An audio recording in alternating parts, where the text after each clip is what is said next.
مفتیوں میں ہٹو بچو ہے منفرد سب سے جدا، بول سے میٹھے چلا آتا ہے ہر چھوٹا بڑا، ہم چلا پتلی گلی سے آ گیا۔ الحمد للہ نحمده ونستعینه ونستغفره ونؤمن به ونتوکل علیہ ونعوذ باللہ من شرور انفسنا ومن سیئات اعمالنا، من يهده الله فلا مضل له ومن يضلل فلا هادي له، ونشهد ان لا اله الا الله وحده لا شريك له، ونشهد ان محمدا عبده ورسوله صلى الله تعالى عليه وعلى آله واصحابه وبارك وسلم تسليما كثيرا كثيرا، اما بعد فاعوذ بالله من الشيطان الرجيم، بسم الله الرحمن الرحيم، يا ايها الذين آمنوا ادخلوا في السلم كافة ولا تتبعوا خطوات الشيطان۔ والیم تھوڑا سا بڑھا دیں۔ وقال النبی صلی اللہ علیہ وسلم الکیس من دان نفسہ وعمل لما بعد الموت۔ قرآن مجید کی ایک آیت اور نبی صلی اللہ علیہ وسلم کی ایک حدیث پڑھی ہے۔ اللہ تعالیٰ سے دعا ہے اللہ تعالیٰ صحیح طرح سے بات کہنے کی، سننے کی، سمجھنے کی، اور پھر ہم سب کو اللہ عمل کی توفیق عطا فرمائے۔ جن لوگوں کا بھی اللہ پر ایمان ہے، آخرت پر ایمان ہے، ان کے لیے دنیا میں سب سے زیادہ قیمتی چیز ہدایت ہے، ہدایت۔ قرآن مجید میں اللہ تعالیٰ نے اپنی بہت ساری نعمتوں کو ذکر کیا ہے۔ یہ وہ نعمتیں ہیں جو اللہ نے انسان کو دی ہیں۔ الم نجعل لہ عینین، ہم نے تمہاری آنکھیں بنائیں، ولسانا وشفتین، زبان دی، کان دیے، فجعلناہ سمیعا بصیرا، انسان کو سنتا اور دیکھتا بنایا۔ یہ سب کی سب نعمتیں اللہ کی طرف سے ہیں۔ یہ نعمتیں خود بخود نہیں بن سکتی۔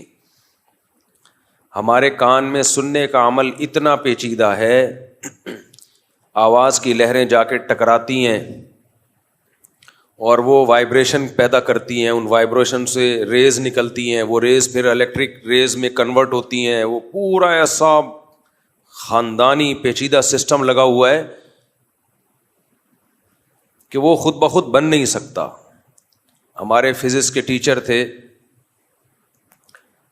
ان کی اچھی بات یہ تھی کہ وہ جب فزکس کے اصول بیان کرتے تو اللہ کی کبریائی بھی بیان کرتے تھے۔ وہ پہلے زمانے میں ٹیچر، اب بھی ہوتے ہوں گے لیکن ہمارے زمانے میں ذرا زیادہ ہوتے تھے اس طرح کے ٹیچرز۔ تو وہ ایک ڈاکٹر کے بارے میں تحقیق بتا رہے تھے جو کان کا بہت بڑا کوئی اسپیشلسٹ گزرا ہے ماضی میں، گوروں میں۔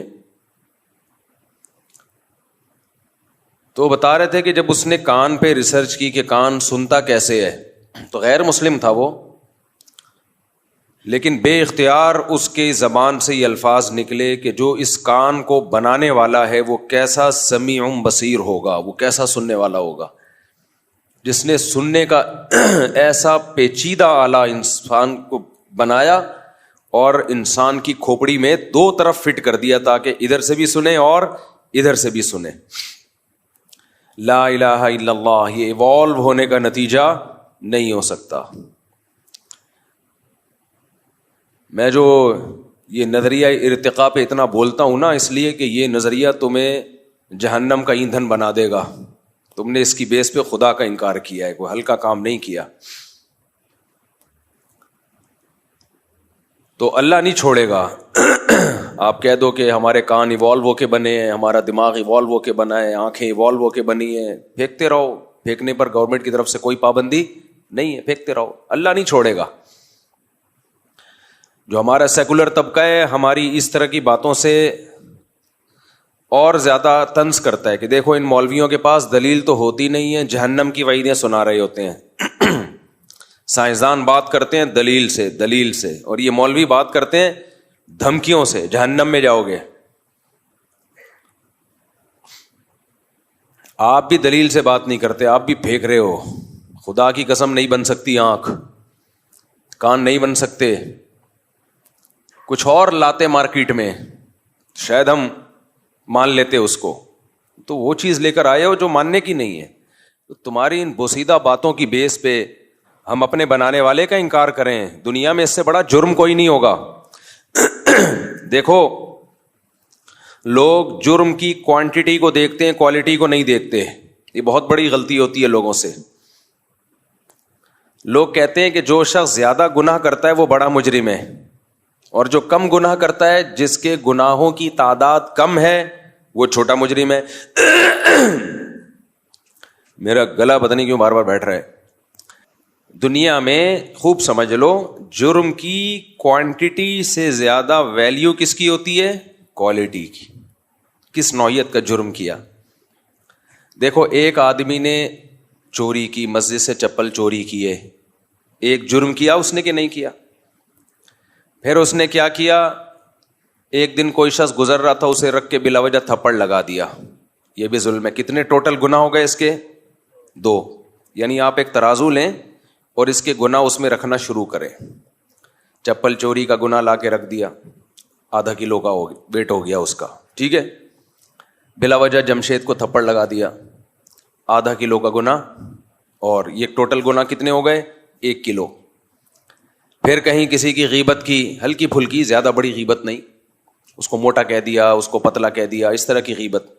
غیبت کے بھی درجات ہوتے ہیں. کسی کو زانی کہہ دیا, یہ بہت بڑی غیبت ہے.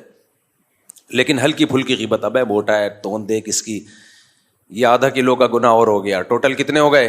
1.5 کلو. 3 گناہ. اس طرح اور بھی چھوٹے چھوٹے گناہ لائیں تو یہ ٹوٹل 10 کلو کے ہو گئے. اب 20 گناہ ہو گئے, لیکن ویٹ کتنا بن رہا ہے؟ 10 کلو. گناہوں کی تعداد ہے ٹوٹل 20.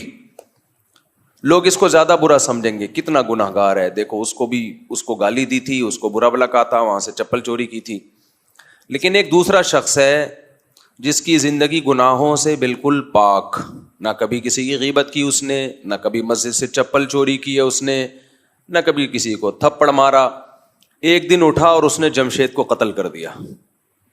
یہ گناہ کتنے ہیں؟ 1. اب ترازو کے پلڑے میں آپ یہ ایک گناہ لا کے رکھیں, آپ کا کیا خیال ہے, اس کا ویٹ 10 کلو ہوگا؟ 10,000 کلو ہوگا اس کا ویٹ. گناہ ایک ہے, لیکن یہ ایسا گناہ ہے کہ دنیا میں بھی اس کی سزا پھانسی کا پھندا. دنیا میں بھی اس کی سزا پھانسی کا پھندا ہے, اور آخرت میں اس کی سزا تو بہت ہی خطرناک. اعمال میں, بدعمالیوں میں سب سے بڑی سزا جو اللہ نے کسی گناہ پہ سنائی ہے وہ قتل ہے.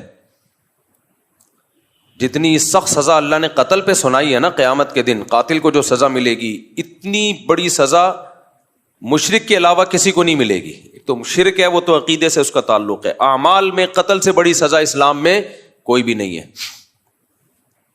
خوب سمجھ لو, قتل سے بڑی سزا بھی نہیں ہے, کسی کو واجب القتل قرار دینے سے بڑی سزا بھی نہیں ہے, کیونکہ آپ اس کے قتل کو حلال کر رہے ہو. یہ بھی آج کل پھر میں اس پہ بات کروں گا سوال جواب کے سیشن میں, کہ بات بات پہ فلاں واجب القتل, فلاں واجب القتل. تو سب سے زیادہ اسلام میں کسی چیز کی اگر کوئی ویلیو ہے نا تو انسانی جان ہے. انسانی جان. میدان جنگ میں بھی لڑائی ہو رہی ہے, ایک شخص نے کلمہ پڑھا, صحابی نے سوچا کہ یہ تو موت کے ڈر سے پڑھ لیا ہے اور قتل کر دیا. آپ صلی اللہ علیہ وسلم کس قدر غضبناک ہوئے. ان صحابی نے کہا یا رسول اللہ, انہوں نے تو موت کے ڈر سے کلمہ پڑھا تھا نا, ابھی میدان جنگ میں آمنے سامنے کھڑے ہوئے. تو آپ نے فرمایا ہلا شققت قلبہ, تم نے اس کے دل کو چیر کے دیکھا تھا. تو قتل نفس یا واجب القتل ہمارے ہاں سب سے ہلکی اور سستی چیز بن چکی ہے, اور مذہب کا لیبل لگا کے. تو خیر, تو آپ نے کیا کیا, ترازو کے دوسرے پلڑے میں لا کے رکھا قتل نفس. گناہ کتنے ہیں؟ 1. کوانٹٹی نہیں ہے, کوئی 10 20 15 40 گناہ نہیں ہے, بلکہ کوالٹی وائز یہ سب سے بھاری ہے. یہ بہت بھاری گناہ ہے. ایک گناہ ساری زندگی کی ساری نیکیوں کو چٹ کر جانے کے لیے کافی ہے. ہم سے غلطی یہ ہو رہی ہے کہ آج بھی ہم لوگوں کو ناپنے کے لیے یہ دیکھ رہے ہوتے ہیں اس کے اعمال میں کتنے گناہ ہیں, کتنی غلطیاں کرتا ہے, یہ کتنی مسٹیکس کرتا ہے. یہ نہیں دیکھتے کہ کس نوعیت کی مسٹیک کر رہا ہے, کس نوعیت کی غلطی کر رہا ہے. تبھی اسلام کا انسانیت کو جانچنے کا پیمانہ الگ ہے اور عام لوگوں کا انسانیت کو جانچنے کا پیمانہ الگ ہے. ہر ایک کے پیمانے الگ الگ ہیں. آج کل جو سیکولر لبرل لوگ ہیں وہ انسانوں کو کیسے جانچتے ہیں کہ یہ اچھے ہیں یا برے؟ کیسے جانچتے ہیں؟ نماز سے جانچتے ہیں کہ نماز پڑھتے ہیں کہ نہیں پڑھتے؟ بتاؤ, منہ سے بولو یار. ان سے اس سے کیا ہے؟ کہتے ہیں انسان اچھا ہونا چاہیے, بے شک نماز نہ پڑھے. اصل تو انسان ہے. اصل کیا ہے؟ انسان ہے. اصل تو انسان ہونا چاہیے. اچھا بھائی, اصل انسان کا کیا مطلب ہے؟ اصل انسان یہ ہے کہ اصل انسان ہونا چاہیے. 2-3 چیزیں ہی رہ گئی ہیں بس. کسی کا دل نہ دکھائے, کسی کو منع نہ کرے, اور لوگوں کے ساتھ تعاون کرے. کبھی کوئی ضرورت پڑ جائے تو اچھا سلوک کرے لوگوں کے ساتھ. بس یہ ہے, ٹوٹل ختم. انسانیت یہاں پہ کیا ہو گئی؟ اینڈ. کافر کا یہ کرائٹیریا ہے. آج ایک غیر مسلم عیسائی ہے, غیر کسی اور ملک میں رہتا ہے, وہ مسلمانوں پہ بہت برس رہا تھا. کہہ رہا تھا بتاؤ دنیا میں سب سے زیادہ گالیاں دینے والے لوگ کون سے ہیں؟ کمنٹس میں بتائیے. نیچے لوگوں نے لکھا مسلمز. بتاؤ دنیا میں سب سے زیادہ لڑاکا کون ہے؟ نیچے لوگوں نے لکھا مسلمز. اچھا وہ خود عیسائی تھا. میں نہیں کہہ رہا سارے عیسائی ایسے ہوتے ہیں, یہاں جو عیسائی رہتے ہیں تو بہت اچھے طریقے سے رہتے ہیں, لیکن ہر طرح کے لوگ ہر جگہ ہوتے ہیں. تو کہہ رہے بتاؤ سب سے بڑے دہشت گرد کون ہیں؟ نیچے لکھا ہوا تھا مسلم. تو پھر اس نے عیسائیت کی تبلیغ شروع کر دی کہ دیکھو مسیحی میں کتنا یعنی کتنا برداشت ہے وغیرہ وغیرہ. تو کسی نے نیچے کمنٹس کیے ہوئے تھے بتاؤ ایک خدا کو 3 کہنے والے کتنے ہیں؟ کون ہیں؟ صحیح ہے نا, خدا ایک ہے, اس کو 3 بنانے والے کون ہیں؟ اب جواب دو نا. یعنی وہ جو کمنٹس میں تھا اس کا کہنا تھا جواب دو, اب نیچے لکھو. ظاہر ہے کرسچینٹی ہے, ایک خدا کو 3 بنا دیا اور کہہ دیا کہ اللہ نے عیسیٰ ابن مریم کو اپنا بیٹا بنایا ہے, معاذ اللہ. تو اسی عقیدے کو ایکسپلین نہیں کر سکے. مقصد کسی مذہب کا مذاق اڑانا نہیں ہے, لیکن ظاہر ہے جو شخص یہ کام کرے گا تو پھر اس کو جواب تو ملے گا نا. چند مسلم اسکالرز جو شدت پسند ہیں, جو میجورٹی ان کی مخالفت کرتی ہے, وہ چند شدت پسندوں کا جرم پوری مسلم کمیونٹی پہ ڈال دیا. تو یہ ظلم ہے یا نہیں ہے؟ اگر مسلمان شدت پسند ہوتے تو پاکستان میں ہندو اتنے مزے سے رہتے جتنے مزے سے رہتے ہیں بھائی. اگر مسلم شدت پسند ہوتے تو مسیحی لوگ اتنے مزے سے زندگی گزارتے ہیں یہاں جیسے گزارتے ہیں. ہم نے تو کبھی کسی چرچ کی طرف رخ نہیں کیا کہ ہم اس کو جلائیں گھرائیں. اس عمل کو ہم حرام سمجھتے ہیں. ہمارے کلاس فیلو میں مسیحی لوگ تھے, جایا کرتے تھے چرچ. ہم نے تو کسی پہ کبھی زندگی میں طنز نہیں کیا. تو اب چند لوگوں کی بات کو پورے مذہب پہ ڈال دینا کتنا بڑا ظلم اور زیادتی ہے یہ. تو میرا مقصد یہ تھا اس طرح کا جب بھی کوئی طنز کیا کرے نا تو علمی دلائل نہیں دیے جاتے ایسے لوگوں کو, ان سے الٹا سوال پوچھا جاتا ہے. الٹا سوال پوچھا جاتا ہے کہ ہم اگر جیسے بھی ہیں اتنے برے نہیں ہیں کہ خدا کو ہی 3 بنا دیں. یہ زیادہ بڑا جرم ہے. شرک سے بڑا جرم اس کائنات میں کوئی ہو نہیں سکتا. خدا ایک ہی ہے اور حقیقی معنوں میں ایک ہے, اس کے ساتھ کوئی شریک نہیں ہے. سربراہ ایک ہی ہوتا ہے, سربراہ ایک ہوتا ہے. دیکھو ایک عورت شوہر کی نافرمان ہے, خدمت نہیں کرتی. شوہر کہتا ہے بیگم آج موڈ خراب ہے, ذرا چائے بنا دو, نہیں بنا رہی. بیگم کپڑے استری کر دو, خود اٹھ کے کر لو, کبھی خود بھی کر لیا کرو, نہیں کر رہی, وغیرہ وغیرہ. گزارا ہو جاتا ہے ایسی عورت کے ساتھ. لوگ کر رہے ہوتے ہیں چلے یار خود ہی کر لو, یعنی لوگ کہہ رہے ہوتے ہیں کہ چلو خود ہی کر لو. تو لیکن اگر بیوی یہ کہنا شروع کر دے شوہر کا نام جمشید ہو, میں نے ستار بھائی کی جان چھوڑ دی ہے, غفار اور ستار کا پیچھا سلیم کو بھی معاف کر دیا, اب جمشید آ گیا مارکیٹ میں, نیا نام آنا چاہیے نا. ہاں جمشید. اب بیگم نافرمانی کرتی ہے, جمشید برداشت کر رہا ہے. برداشت کرتے ہیں خاندانی لوگ, یہ چھوٹی موٹی چیزیں برداشت کرتے ہیں گھر چلانے کے لیے, بچوں کی خاطر. لیکن ایک دن بیگم نے بول دیا کہ جمشید تم ہو, تم میرے شوہر ہو, تم میرے ہسبینڈ ہو, لیکن سلیم بھی کچھ ہے, کچھ اس میں بھی, وہ بھی کچھ شوہر والا مادہ اس میں پایا جاتا ہے. جو حقوق میں تمہیں دے رہی ہوں اس میں سے کچھ چھڑکاؤ میں, پورے حقوق نہیں دوں گی, کچھ چھڑکاؤ میں سلیم پہ بھی کروں گی. آپ کو آ گیا غصہ, بھائی شوہر تو ایک ہی ہوتا ہے. تو کیا میں کب کہہ رہی ہوں کہ آپ دو ہیں, آپ ایک ہی ہیں, شوہر ایک ہی ہے. لیکن اس لحاظ سے دیکھا جائے ایک دوسرے اینگل سے تو سلیم بھی کچھ شوہر لگتا ہے. کہ بھائی شوہر ایک ہوتا ہے تو میں کب کہہ رہی ہوں کہ دو ہیں. میں شوہر میں توحید کی قائل ہوں, ہسبینڈ صرف ایک. تو پھر اس کا نام کیوں لے رہی ہو بار بار سلیم کا؟ اس کو کچھ بھی رائٹس شوہر والے, ہسبینڈ والے کیوں دے رہی ہو؟ کیا تم اس کو بھی ہسبینڈ مانتی ہو؟ نہیں, میں اس کو ہسبینڈ نہیں مانتی. تو پھر اس کو بیچ میں کیوں گھسیڑ رہی ہو؟ کیا لگتا ہے سلیم؟ تو کیا شوہر یہ جو منطق ہے یہ مان لے گا کہ ہوں تو ایک ہی, لیکن اس لحاظ سے دیکھا جائے تو وہ بھی ہے. الہ معبود صرف ایک اللہ. عیسیٰ ابن مریم, سیدہ مریم کا اس الوہیت میں اللہ کے ساتھ کوئی شرکت نہیں ہے. عیسیٰ علیہ السلام اللہ کے بیٹے نہ اللہ نے ان کو جانا ہے, اور لم یتخذ ولدا, نہ اللہ نے ان کو اولاد ٹھہرایا ہے.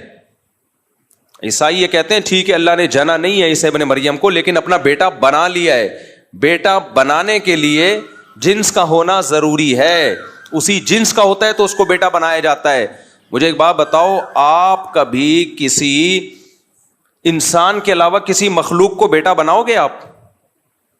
آپ اسی مخلوق کو بیٹا بناؤ گے جو آپ کی جنس میں سے ہو. لے پالک بچہ لے لو گے آپ, کسی پڑوسی کا بچہ لے لیا, اپنے بھائی کا بچہ لے کے اپنا بیٹا ٹھہرا لیا اس کو آپ نے. یہ نہیں ہو سکتا کہ آپ نے کوئی اور چیز جو مخلوقی الگ ہی مخلوق ہے اس کو بیٹا بنا لیا. لوگ کہیں گے, مثال کے طور پر کوئی بلی گھر میں تھی آپ کے, آپ نے اس کو بیٹی بنا لیا, نہیں بن سکتی وہ. ہاں یہ کہیں گے بھائی محبت سے آپ اس کو کیا کہہ رہے ہیں, بیٹی کہہ رہے ہیں. اول تو بلی کو یا کسی اور مخلوق کو اتنی محبت کوئی دیتا نہیں, لیکن چلو دے دیا آپ نے. محبت میں تو کسی کو بھی کچھ بھی کہا جا سکتا ہے. اپنے سے بڑی عمر کے آدمی کو بھی کیا کہا جا سکتا ہے, بیٹا, حالانکہ وہ بیٹا ہو ہی نہیں سکتا. بھائی آپ کی عمر تھی 40 سال, ایک بچہ آیا, بچہ نہیں بڑا آدمی آیا 41 سال کا, آپ اس کو کہہ رہے اور بیٹا کیا حال ہے؟ وہ تیش میں آ گیا کہ میں تیرا بیٹا کہاں سے ہو گیا, میں پہلے پیدا ہوا ہوں اور تو بعد میں. تو آپ کیا کہو گے؟ میں پیار سے بیٹا کہہ رہا ہوں, حقیقت میں میرا بیٹا مراد نہیں ہے. تو اگر اس سینس میں عیسیٰ ابن مریم کو بیٹا کہا جاتا ہے کہ اللہ نے بیٹا ٹھہرا لیا محبت کی, تو پھر ہر محبوب کو کہنا چاہیے نا, پھر تو ہر محبوب کو کہنا چاہیے مجازن. لیکن عیسائی کہتے ہیں نہیں, حضرت نوح علیہ السلام بھی اللہ کے چہیتے, آدم علیہ السلام بھی اللہ کے چہیتے, ابراہیم علیہ السلام بھی اللہ کے چہیتے, مگر کہتے ہیں نہیں, بیٹا کس کو ٹھہرایا؟ عیسیٰ ابن مریم کو. تو اس کا مطلب آپ بیٹے سے وہ محبوب یا مجازن بیٹا مراد نہیں لے رہے, آپ حقیقی بیٹا بنا رہے ہو. اور جب حقیقی بیٹا کسی کو کہا جاتا ہے تو حقیقی بیٹا وہ ہوتا ہے جس کو آپ نے جنا ہو. پھر کہتے ہیں کہ نہیں جنا بھی نہیں ہے.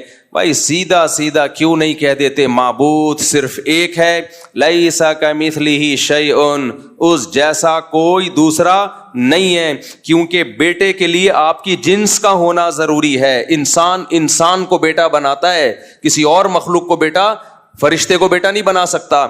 تو اسی طرح اللہ اگر بیٹا بنائے گا معاذ اللہ نقل کفر نباشت, تو وہ اللہ ہی ہوگا. اللہ جیسا ہوگا کوئی، جبکہ عیسیٰ ابن مریم نہ اللہ جیسے. آپ کہتے ہیں وہ اللہ جیسے تھے، تو پھر یہی تو شرک ہے کہ آپ نے اللہ جیسا کسی کو ٹھہرا لیا. اللہ کہتے ہیں میرے جیسا صرف میں ہوں. اور کمال یہ کہ اللہ جیسا ٹھہرا کے پھر عیسیٰ ابن مریم کو پکارتے بھی ہیں. پکارنا کس کا حق ہے؟ بولو اللہ کا. دیکھو کچھ رائٹس ایسے ہوتے ہیں، کچھ معاملات ایسے ہوتے ہیں جو کسی خاص شخصیت کے ساتھ خاص ہوتے ہیں، وہ حقوق آپ کسی اور کو نہیں دے سکتے، وہ کسی اور کو نہیں دے سکتے. آپ اگر کسی اور کو دو گے تو یہ شرک ہو جائے گا، پھر یہ شرک ہو جائے گا. جیسے یہ عاشقین ہوتے ہیں نا، عاشقین یہ کہتے ہیں محبت میں شرک نہیں ہوتا. عاشق اپنی معشوقہ سے کیا کہتا ہے؟ معشوقہ کہتی ہے تمہارے موبائل میں تو جمشید کے نام سے ہم نے سرچ کیا تو پتہ چلا وہ جمشیدہ نکلی. تو یہ جواب میں کیا کہتا ہے؟ میں محبت میں شرک برداشت نہیں کرتا، صرف تم ہو میری. کہتا ہے نا. تو کیا مطلب اسے اپنی ماں سے محبت نہیں ہے؟ ماں سے بھی تو محبت ہے، باپ سے بھی تو محبت ہے، لیکن اپنی محبوبہ کو کیا کہہ رہے؟ محبت میں شرکت نہیں کرتا. کیا مطلب؟ محبوبہ یا بیوی سے جس قسم کی محبت کی جاتی ہے وہ والی محبت ماں اور باپ سے نہیں کی جاتی. ماں اور باپ سے جس قسم کی محبت کی جاتی ہے وہ والی محبت محبوبہ یا اولاد سے بولو نہیں کی جا سکتی. تو اس سے پتہ چلتا ہے کہ ہر محبت دوسرے سے ڈفرینٹ قسم کی ہوتی ہے. تو جس محبت میں شرک کی اجازت ہے وہاں کر سکتے ہو، جس محبت میں شرک کی اجازت نہیں ہے وہاں نہیں کر سکتے. عورت کو اسلام نے، غیرت نے اور فطرت نے اجازت نہیں دی کہ جمشید کو جب آپ نے اپنا ہسبینڈ بنا لیا تو یہ ہسبینڈ والی محبت آپ سلیم یا غفار کو دیں. اجازت دی ہے؟ یا دنیا کا کوئی قانون اجازت دیتا ہے اس کو؟ اب میں مثالوں سے بات سمجھاتا ہوں تاکہ میرا دعویٰ سمجھ میں آئے، اور دعا کرو یہ مائک ٹھیک ہو جائے. یہ جو نیٹ پہ جا رہا ہوتا ہے نا ان کو نہیں پتہ چل رہا ہوتا کہ مائک خراب ہے، کیونکہ وہ تو ریکارڈنگ سے ہو رہا ہے نا. یہاں مجھے پتہ چل رہا ہوتا ہے کبھی آواز ایک دم آ رہی ہے، کبھی مارکیٹ سے شارٹ ہو رہی ہے. تو اب مجھے ایک بات بتاؤ، ایک عورت اپنے ہسبینڈ سے محبت کرتی ہے اور کہتی ہے میں صرف تم سے محبت کرتی ہوں. کوئی دوسرا شخص بیچ میں کھڑا ہوا ہے، وہ کہہ رہا ہے کیا مطلب اپنے باپ سے نہیں کرتی، اپنے بیٹوں سے محبت نہیں کرتی؟ تو وہ کیا کہے گی؟ تو پاگل ہے، تو سمجھتا نہیں ہے بات کو، سمجھتا نہیں ہے بات کو، نکل پڑتا ہے رات کو. بھائی ہسبینڈ سے جب یہ کہا جاتا ہے مجھے صرف تم سے محبت ہے، تو مطلب جو ہسبینڈ والی محبت ہے وہ صرف تم سے ہے. باپ والی محبت، اولاد والی محبت کی یہاں بات ہی نہیں ہو رہی ہے. اب ہسبینڈ والی محبت کیا ہے بھائی؟ جو آپس کا ریلیشن ہے میاں بیوی کا، وہ صرف ہسبینڈ کے ساتھ ہو سکتا ہے. عشق معاشقہ صرف ہسبینڈ کے ساتھ ہو سکتا ہے، کسی اور کے ساتھ نہیں ہو سکتا. تو اسی طرح خوب اچھی طرح سمجھ لو، معبود سے بھی خاص قسم کی محبت کی جاتی ہے. وہ محبت میں آپ معبود یعنی اللہ کے ساتھ کسی کو شریک نہیں کر سکتے. اس میں اللہ کے ساتھ کسی کو شریک نہیں. وہ کون سی محبت ہے؟ وہ اس محبت کی بنا یہ ہے کہ اللہ وہ ذات ہے جو علی کل شیء قدیر اور علم اس کا کامل. اللہ کا علم بھی کامل ہے اور وہ سب کچھ کر سکتا ہے، ہمارے نفع اور نقصان کا مالک ہے وہ. تو آپ سمجھ لو کہ اللہ سے بھی محبت جس میں شرکت جائز نہیں ہے، وہ والی محبت ہے جو عابد کو معبود سے ہوتی ہے، جو عبادت کرنے والے کو اس سے ہوتی ہے جس کی عبادت کی جائے. اور اس محبت کے اثرات کیا ہیں؟ جیسے میاں بیوی کی جو محبت ہے اس محبت کے اثرات کچھ اور ہیں، ایک دوسرے کی جنسی تسکین کا ذریعہ بنتے ہیں. ماں اور باپ سے جو محبت ہوتی ہے اس محبت کے اثرات کچھ اور ہیں. ماں کے قدموں میں بیٹھنے کا دل کرتا ہے، ماں کی گود میں سر رکھ کے سونے کا دل کرتا ہے. باپ سے جو محبت ہوتی ہے اس کے اثرات کچھ اور، اس کی تعظیم کا دل کرتا ہے، اس کی رسپیکٹ کا دل کرتا ہے.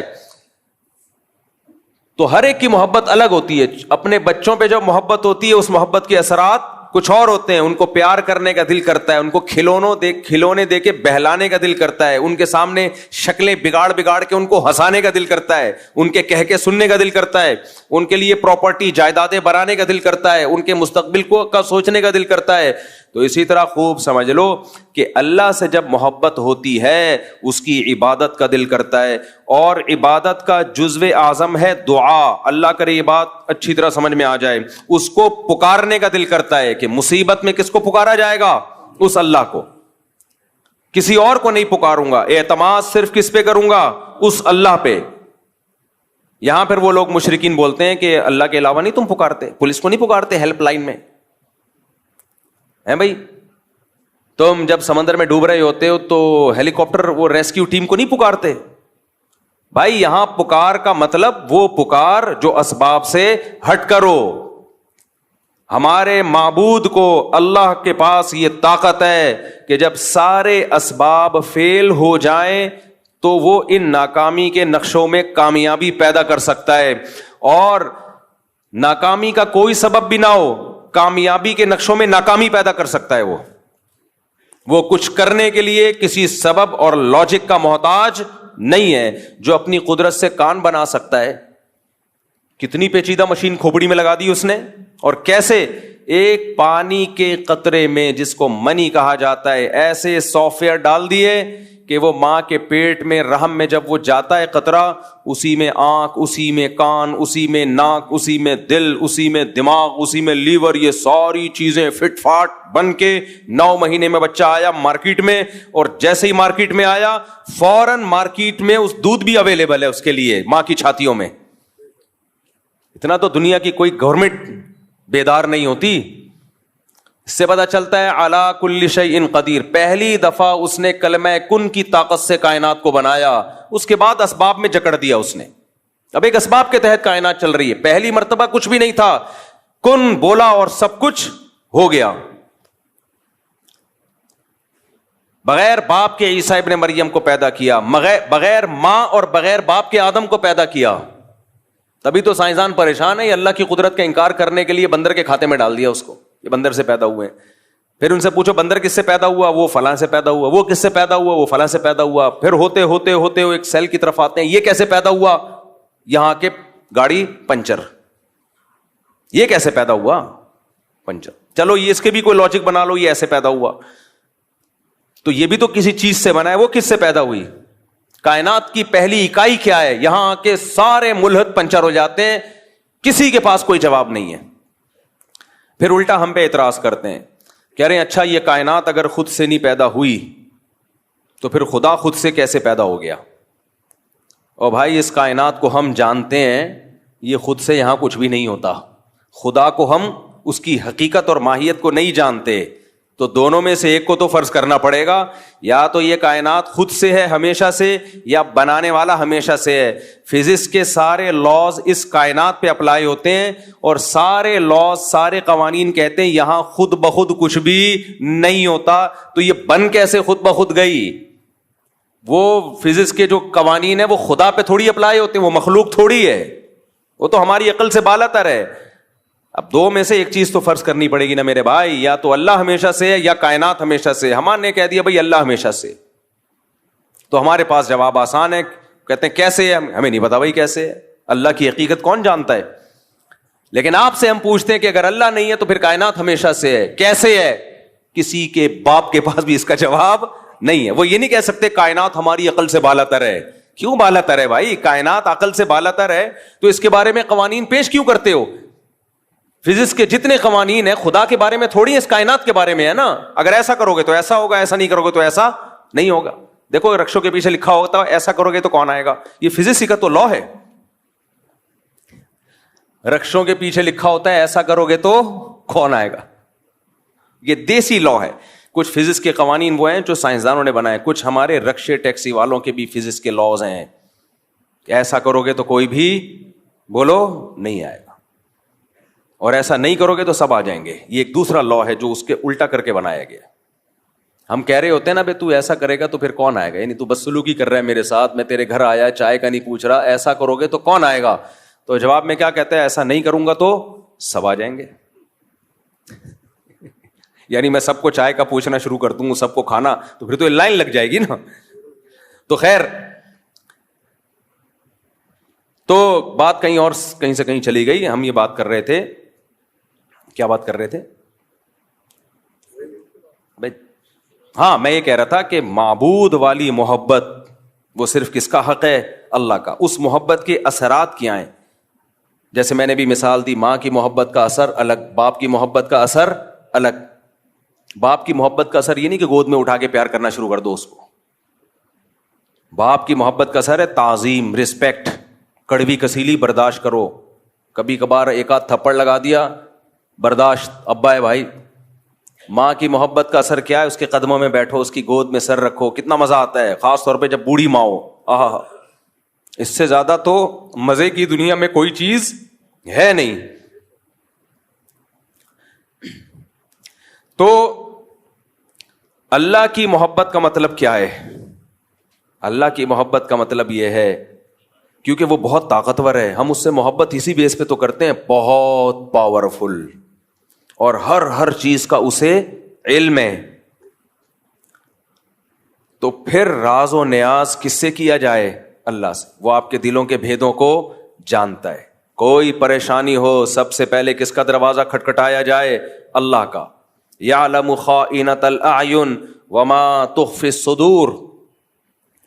وہ آنکھوں کی خیانت کو بھی جانتا ہے, سینوں کے رازوں کو بھی جانتا ہے. هو اعلم بکم اذ انتم اجنۃ فی بطون امہاتکم. جب تمہاری ماں تمہیں نہیں جانتی تھی, ماں کے پیٹ میں تھے تم, وہ اس وقت سے تمہیں جانتا ہے, تم سے محبت کرتا ہے, ماں سے بھی 70 گنا زیادہ. علی کل شیء قدیر ہے, اس کی عظمت ہے, اس کا جلال ہے. لہذا جب بھی پکارا جائے گا, وہ پکار جو اسباب سے ہٹ کے ہے. اسباب کا مطلب کیا ہے؟ مجھے پیاس لگ رہی ہے, میں کہتا ہوں پانی چاہیے, آپ جائیں گے اٹھ کے کولر سے پانی نکالیں گے لے آئیں گے. یہ وہ مدد نہیں ہے, یہ تو ہر ایک سے مانگی جاتی ہے.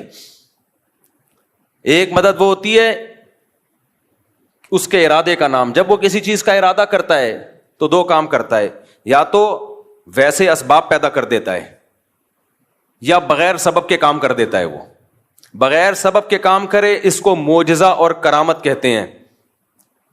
سمجھ میں آ رہی ہے بات؟ اس کو کیا کہتے ہیں؟ معجزہ اور کرامت. کوئی سبب نہیں ہے, کر دیا اس نے. جیسے بنی اسرائیل میں ایک بندہ مر گیا, قرآن سے پتہ چلتا ہے اور آسمانی کتابوں سے بھی. قاتل کا پتہ نہیں چل رہا تھا, بڑے پھڈے ہو رہے تھے, بے گناہ لوگوں پہ الزامات لگ رہے تھے. اللہ نے اس مقتول کو زندہ کیا, اور اس مقتول نے کھڑے ہو کے نام بتایا, میرا قاتل یہ اللہ نے مدد کی سبب کے بغیر. یہ ہوتا ہے یہ معجزہ. کرامت بزرگوں کی ہوتی ہے اور معجزہ پیغمبروں کا. فرق صرف اتنا ہے کہ کرامت پر ایمان ضروری نہیں ہے جب تک کہ وہ قطعی دلیل سے ثابت نہ ہو. اگر قطعی دلیل کے بغیر ہے تو اگر آپ کو بیان کرنے والے پر اعتماد ہے تو مان لیں, بیان کرنے والے کے بارے میں آپ کا خیال ہے پھینک رہا ہے لمبی تو نہیں مانے آپ. لیکن معجزے کا انکار نہیں کر سکتے آپ. لیکن قرآن میں کچھ کرامتیں ایسی ہیں کہ ہیں وہ کرامت لیکن ماننی پڑیں گی, کیونکہ بیان کون کر رہا ہے؟ قرآن بیان کر رہا ہے. اسی طرح بیان کرنے والا قابل اعتماد ہے, آپ کو پتا ہے یہ جھوٹ نہیں بولے گا, پھر بھی آپ انکار کر رہے ہو, تو یہ کرامت کا انکار نہیں ہے, پھر خدا کی قدرت کا انکار ہے. میں نے شہیدوں کے خون کی خوشبو خدا کی قسم اپنی ناک سے سونگھی ہے. اب جس کو مجھ پہ اعتماد ہوگا مان لے گا یار اللہ کی قدرت ہے, بندہ شہید ہوا اور اس کے خون سے اللہ نے خوشبو پیدا کر دی. لیکن آپ کو اگر مجھ پہ اعتماد نہیں ہے, آپ کا خیال ہے یہ مولوی صاحب پھینکو ہیں, تو نہ مانو آپ. لیکن آپ کا خیال ہے کہ مولوی صاحب پھینکو نہیں ہے, کیوں پھینکوں گا بھائی, کیوں جھوٹ بولوں گا میں, اتنی بڑی قسم مسجد میں ممبر پہ بیٹھ کے کیوں اٹھاؤں گا. اس کے باوجود بھی اگر آپ انکار کر رہے ہو کہ نہیں جی شہید کے خون سے خوشبو آ ہی نہیں سکتی, تو پھر یہ ہمارا انکار نہیں ہے, پھر یہ خدا کی قدرت کا انکار ہے. یہ وہی لا مذہبیت ہے, الحاد ہے, جس کی بیس پہ لوگوں نے خدا کا انکار کیا ہے. کیونکہ آج بہت سے لوگ بابوں کی کرامتوں کا انکار کرتے کرتے لمٹ کراس کر چکے ہیں, کرامت کے وجود ہی کے منکر ہو گئے ہیں. یہ غلط ہے. کسی بھی چیز کے اعتدال سے اس پہ رد کیا جائے گا. سمجھ میں آ رہی ہے کہ نہیں آ رہی بات؟ توحید یہ نہیں ہے کہ آپ کرامتوں کا انکار کرتے ہیں. توحید کرامت کا وجود تو توحید کی بڑی دلیل ہے کہ یہ اللہ کی قدرت ہے. تو مدد اسباب سے ہٹ کے کون کرتا ہے؟ بولو اللہ. اب اللہ جب مدد کرتا ہے تو دو طریقے ہوتے ہیں اس کے. یا تو بغیر سبب کے کر دے گا, جیسے میں نے مثالیں دی. فرعون کو, موسیٰ علیہ السلام کو فرعون سے کیسے بچایا؟ ناکامی کے نقشے پہلے پیدا کیے. حضرت موسیٰ علیہ السلام نکلے بنی اسرائیل کو لے کر, گھوڑے پہ جا رہے ہیں, دوڑتے ہوئے, راستہ بھلا دیا اللہ نے, صحیح ہے نا. آگے پانی ہے, سمندر ہے, پیچھے فرعون. بنی اسرائیل نے کہا انا لمدرکون, مارے گئے. بس آگے پانی, پیچھے اتنا بڑا لشکر گئے. اب اسباب کی دنیا میں بچنے کا کوئی چانس تھا ہے بھائی؟ امپاسبل. موسیٰ علیہ السلام کا اللہ پہ اعتماد, تو یہ جو اعتماد ہے یہ ہے وہ محبت جو کس کو دی جا رہی ہے؟ معبود کو. اگر وہاں کوئی سائنٹسٹ آ کے حضرت موسیٰ علیہ السلام کو کہتا کہ میں کوئی ابھی ایسا کروں گا, ایک توپ ایجاد کر لوں گا اور ان فرعونیوں پہ آپ بمبارمنٹ کرو گے, موسیٰ علیہ السلام مان لیتے اس کی بات؟ بولو نہیں. اس پہ توکل کرتے؟ نہ بھائی, اسباب کی دنیا میں ممکن نہیں ہے, ایسا نہیں ہو سکتا, اتنی جلدی کچھ بھی نہیں ہو سکتا. لیکن وہ معبود کس کو مانتے تھے؟ اللہ کو, صرف اللہ کو, صرف اللہ. عیسائی صرف اللہ نہیں کہتے, مسیح علیہ السلام کو بھی ساتھ میں ملا لیتے ہیں. نا نا نا, صرف ایسے موقع پہ صرف کون؟ اللہ. کوئی پیغمبر, کوئی ولی, کوئی فرشتہ نہیں, کیونکہ اب اسباب سے ہٹ کے مدد کرنے کی بات ہو رہی ہے. اس کی قدرت کس کے ہاتھ میں ہے؟ اللہ کے ہاتھ میں. یہ محبت اور یہ تعلق اللہ کے علاوہ کسی اور کو دیا. آپ 100 دفعہ کہو کہ میں صرف ایک اللہ کو مانتا ہوں, اللہ کہے گا تم ایک اللہ کو نہیں مانتے, تم صرف زبان سے بولتے ہو, حقیقت میں تم نہیں مانتے, جھوٹ بولتے ہو تم. آپ کہہ رہے ہو مسیح سے بھی دعائیں مانگی جائیں, مریم سے بھی دعائیں مانگی جائیں علیہم السلام, اور پھر کہو ہم ایک خدا کو مانتے ہیں, تو آپ کے کہنے سے اللہ نہیں مان لے گا اس بات کو. اللہ کہے گا میں نہیں مانتا, میں اس کو مانوں گا کہ یہ ایک خدا کو مانتے ہیں جو مصیبتوں میں صرف کس سے مانگے گا؟ صرف اس اللہ سے مانگے گا. تو موسیٰ علیہ السلام نے اس موقع پہ کیا کہا؟ ان معی ربی, میرے ساتھ کون ہے؟ اللہ. کیا مطلب؟ وہ مدد کرنا چاہے گا تو کر دے گا. حضرت موسیٰ کے علم میں بھی نہیں تھا کہ کیسے کرے گا, کیونکہ اب تک تو حضرت موسیٰ نے لاٹھی کو سانپ بنتے ہوئے دیکھا تھا نا. تو یہ لاٹھی سانپ بن کے کتنے فرعونیوں کو کھا لیتی بھائی؟ کیا خیال ہے؟ پیچھے سے سینکڑوں ہزاروں کا لشکر آ رہا ہو اور آپ کے ہاتھ میں ایک اژدہا ہو, وہ اژدہا کچھ کر لے گا؟ کچھ بھی نہیں کر پائے گا. وہ کتنوں کو کھائے گا وہ؟ بلکہ آنے والا سب سے پہلے اژدہا پہ وار کرے گا کہ پہلے اس کو قتل کرو. تو اللہ مدد کرتا ہے بعض دفعہ بغیر سبب کے, کہتا ہے چلو بھائی. اللہ نے پھر موسیٰ علیہ السلام کو وحی کی کہ یہ لاٹھی کو آپ پانی پہ ماریے. حضرت موسیٰ نے لاٹھی پانی پہ ماری اور فکان کل فرق کالطود العظیم, وہ جو پانی تھا 2 پارٹ میں ڈیوائڈ ہو کے پہاڑوں کی طرح کھڑا ہو گیا, سارا جمع ہو گیا ایک طرف. اس سے بھی پتہ چلتا ہے کہ معجزہ ہو یا کرامت ہو, اس میں ولی یا پیغمبر کے ارادے کا دخل نہیں ہوتا. بہت سے لوگ کہتے ہیں جب موسیٰ علیہ السلام لاٹھی کو سانپ بنا سکتے ہیں, سمندر کے 2 ٹکڑے کر سکتے ہیں, تو ہمارے نبی مشکل کشا کیوں نہیں ہو سکتے؟ بھائی نہ موسیٰ علیہ السلام مشکل کشا, نہ سید الانبیاء مشکل کشا. مشکل کشا صرف ایک اللہ کی ذات ہے جس کے پاس اختیارات ہیں. حضرت موسیٰ کے پاس اگر سمندر کو توڑنے کا اختیار ہوتا تو خود سے کر لیتے نا یہ کام. وہ تو اللہ نے کہا کہ اے موسیٰ آپ لاٹھی کو پانی پہ ماریے. حضرت موسیٰ کو نہیں پتا کیا ہونے والا ہے, آپ کو جو حکم دیا جا رہا ہے آپ اس پہ عمل کریں. اب یہاں ایک سوال پیدا ہوتا ہے کہ لاٹھی کو پانی پہ مارنے کی کوئی سائنٹیفک لاجک ہے؟ کبھی دنیا میں ایسا ہوا کہ لاٹھی کو پانی پہ ماریں تو پانی ٹھہر جائے؟ ہل جاتا ہے اور زیادہ. تو سوال پیدا ہوتا ہے کہ اللہ ڈائریکٹ کیوں نہیں اللہ نے کر دیا؟ موسیٰ علیہ السلام نے اللہ سے کہا کہ اللہ ہماری مدد کر, اللہ نے کہا ٹھیک ہے, اور پانی کو روک دیا اللہ نے. کیا خیال ہے بھائی؟ روک دیتے اللہ تعالیٰ کلمہ کن کی طاقت سے، چلو بھائی نکل جاؤ. موسیٰ کو کیوں کہا جا رہا ہے علیہ السلام کو کہ لاٹھی مارے پانی پہ؟ کیوں؟ اللہ تعالیٰ کے کاموں میں نا ایک حکمت نہیں ہوتی، ایک کام میں 20 حکمتیں حاصل ہوتی ہیں. موسیٰ کلیم اللہ کی لاٹھی پانی پہ اس لیے مروائی جا رہی ہے کہ لوگوں کے دلوں میں موسیٰ کی فضیلت بھی بیٹھے کہ اللہ یہ کام خود بھی کر سکتا تھا لیکن اپنے کلیم کی لاٹھی سے یہ کام لے رہا ہے، یہ بتانے کے لیے کہ اس سے میرا جو تعلق ہے، وہ موسیٰ کلیم اللہ سے جو مجھے محبت ہے، وہ تم میں کسی اور سے وہ محبت نہیں ہے. اس کی لاٹھی سے میں سمندر کے 2 حصے میں ٹکڑے کروں گا. تو جیسے اللہ پیغمبر کی فضیلت کو بیان کرنے کے لیے کام خود کرتا ہے، لاٹھی اور ہاتھ پیغمبروں کا استعمال کرتا ہے، ایسے ہی بعض ولی اللہ ہوتے ہیں جن کی فضیلت کو بیان کرنے کے لیے کام اللہ کرتا ہے، ہاتھ کس کا استعمال ہوتا ہے؟ بزرگ کا. تاکہ لوگوں کو پتا چلے کہ سارے بابے 2 نمبر نہیں ہوتے، کچھ بابے 1 نمبر بھی ہوتے ہیں. بعض لوگوں نے بابوں کا انکار کرتے کرتے خود بابے بن گئے اور باقی سارے بابوں کی نفی کر دی. یہ غلو ہے. سمجھتے ہو؟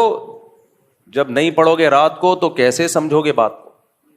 دیکھو سلیمان علیہ السلام نے کہا کہ ایکم یاتینی بعرشھا قبل ان یاتونی مسلمین.